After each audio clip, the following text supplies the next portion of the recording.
Made what the mafia tohe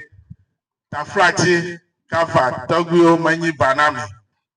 It's over no the one who can fian to ta I President Mahama Toshe Jinya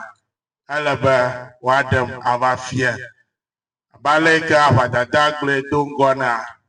I magada a homama a homer Aho Jovia Lava Fafabia and Academa Alaba Vivia Fafagadema them you have worked to do that ta Magada Ahoma Fiaji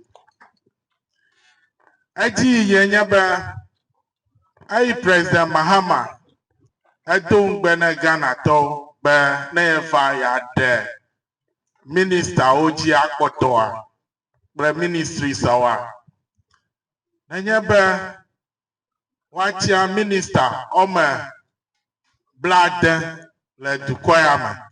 Ike Dukor Yesukbo unto Lama blood the Moma